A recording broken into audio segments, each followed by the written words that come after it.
Halo semuanya, namaku Jennifer Lauren, aku dari Vkom, angkatan 24, NIMku 05060124100029, aku dari kelas Y Bahasa Indonesia. Jadi di sini aku mau review tentang novel Ronggeng Dukuh Paruk yang ditulis oleh Ahmad Tohari. Oke, untuk fisiknya, buku ini menggunakan hardcover. Terus juga panjang bukunya itu dari 20 cm dan lebar bukunya ini 14 cm. Untuk tebal buku sendiri ada di 519 halaman dan diterbitkan oleh Gramedia Pustaka Utama. Nah, buku yang aku pegang ini baru terbit Januari 2026, sudah cetakan ke-7. Dan cetakan pertamanya itu untuk yang buku trilogi ini ada di Januari 2025. Untuk sinopsisnya dari Ronggeng Dukuh Paruk, pertama aku mau jelasin kalau Ronggeng ini artinya tuh kayak penari dan Dukuh Paruk itu udah nama sebuah desa gitu. Jadi kurang lebih judulnya bisa diartikan sebagai penari dari desa Dukuh Paruk. Nah, oke. Pertama kita harus tahu tentang Dukuh Paruk ya sendiri. Dukuh Paruk ini di novel diceritakan sebagai desa yang terpencil, terus juga desa itu miskin, terbelakang gitu, 3T lah, tertinggal, terbelakang, satunya itu nggak tahu namanya apa. Nah ya itu. Nah terus si Serintil ini berumur 11 tahun dan dia itu diyakini oleh kakeknya kalau si Serintil itu sudah dirasuki oleh Indang Ronggeng yang direstui oleh Ki Secamanggala. Nah si Ki Secamanggala ini adalah pendiri dari desa Dukuh Paruk itu. Terus dari keyakinan tersebut akhirnya Serintil dijadikan Ronggeng. Dan ya tahapan menjadi Ronggeng itu nggak mudah karena Serintil tuh jadi dianggap kayak objek wanita untuk para lelaki, terus juga bahkan sampai kayak keperawanan Serintil pun sampai disayembarakan kayak dijual gitu, kayak gitu. Dan ada tokoh lain yang bernama Rasus. Rasus ini tuh teman masa kecil Serintil dan dia tuh kayak mencari sosok ibunya dalam diri Serintil. Terus akhirnya Rasus tuh membenci pekerjaan Serintil sebagai Ronggeng itu karena dia ngerasa kayak tuh merusak citra ibunya itu. Tapi akhirnya dia jadi tentara dan ya setelah ada dampak politik tahun 1965, akhirnya desa Dukuh Paruk ini yang sudah miskin semakin hancur. Terus kurang lebih seluruh novel ini menceritakan tentang kayak perjuangan wanita di masa tersebut dan dampak politik terhadap masyarakat kecil gitu. Maksudnya kayak kan Dukuh Paruk ini kan desa yang terbelakang, tertinggal, termiskin gitu. Tapi ya bahkan politik pun bisa membuat desa dan warganya yang kecil ini juga terdampak gitu. Oke, dan untuk part yang menarik dari Ronggeng Dukuh Paruk ini, yang pertama menurutku itu tentang jarang novel yang mengangkat tentang ini kultur atau budaya suatu daerah terbelakang gitu. Kayak ini kan bahas tentang Ronggeng ya dan tahapan-tahapannya dan lain-lain. Dan menurutku kita sebagai masyarakat modern, kita kebanyakan nggak tahu ya tentang Ronggeng, terus tahapan-tahapannya dan lain-lain tadi yang ada di buku ini gitu. Jadi kayak ini cukup menambah insight tentang budaya-budaya gitu. Apalagi kayak ini kan ceritanya dari desa terbelakang gitu. Terus kedua dia juga membahas tentang mungkin sekarang bilangnya feminisme kali ya, kayak cara wanita memperjuangkan hak-haknya dan lain-lain gitu. Karena di novel ini Serintil kan jadi Ronggeng dan anggapannya tadi aku bilang dia menjadi seperti sebuah objek. Terus akhirnya dia tuh kayak berusaha mencari kembali harga dirinya dan harkatnya sebagai manusia, bukan sebagai objek gitu. Ketiga, novel ini juga membahas tentang dampak dan isu politik terhadap masyarakat kecil gitu. Seperti aku bilang tadi, Dukuh Paruk ini kan desa yang terbelakang, terus miskin dan terpencil gitu.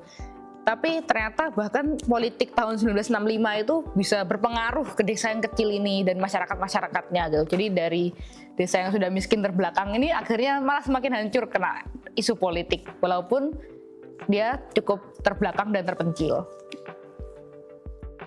Oke, untuk gaya menulisnya dari Ronggeng Dukuh Paruk ini alurnya maju dan ada alur mundurnya juga. Jadi alur majunya tuh cerita tentang kehidupan Serintil, Rasus dan lain-lainnya, kehidupan manusia di Dukuh Paruk ini gitu.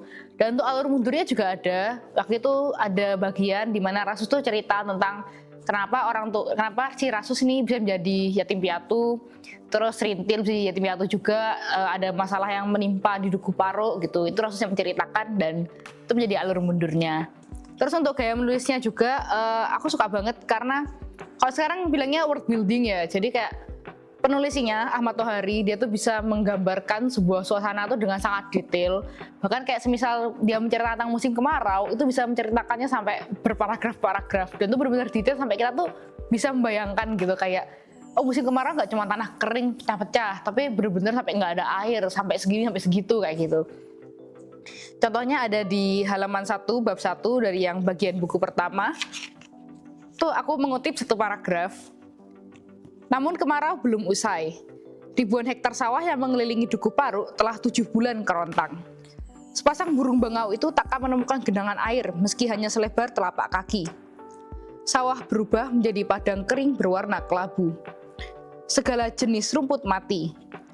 Yang menjadi bercak-bercak hijau di sana-sini adalah krokot, sajian alam bagi berbagai jenis belalang dan jangkrik.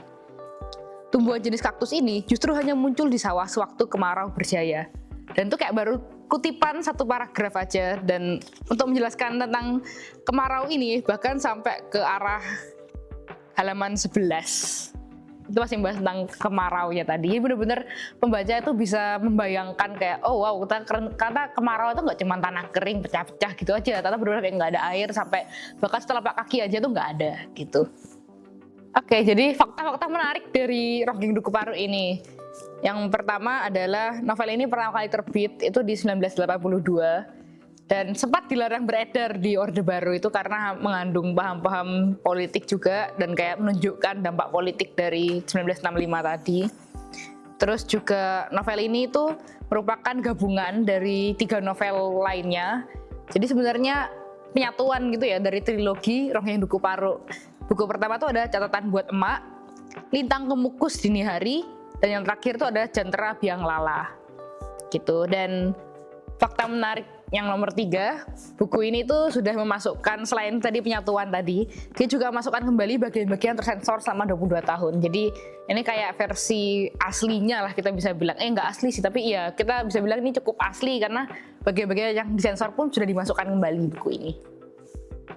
Ya sama seperti novel-novel lainnya, setiap novel juga memiliki kekurangan ya. Jadi tadi aku juga kelebihan-kelebihannya, fun fact-nya. Jadi sekarang bagian kekurangannya. Yang pertama, novel ini tuh nggak ada daftar isinya. Jadi semisal kayak kita sudah membaca dan kita mau membaca ulang part yang spesifik. Karena ini kan ada 3 buku tadi aku bilang, dan tiap buku tuh masih ada bab-babnya lagi gitu. Dan misalnya kita mau membaca ulang part spesifik, itu menurutku menjadi cukup susah karena nggak ada daftar isinya, jadi kita benar-benar harus menghafal halamannya dan juga untungnya masih dikasih batas buku sih. Terus kedua, nggak ada biografi penulis.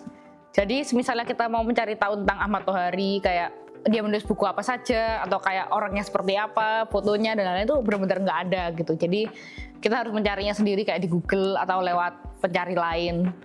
Menurutku bakal lebih bagus misalnya ditaruh sih di dalam buku ini ada tentang biografi penulisnya gitu.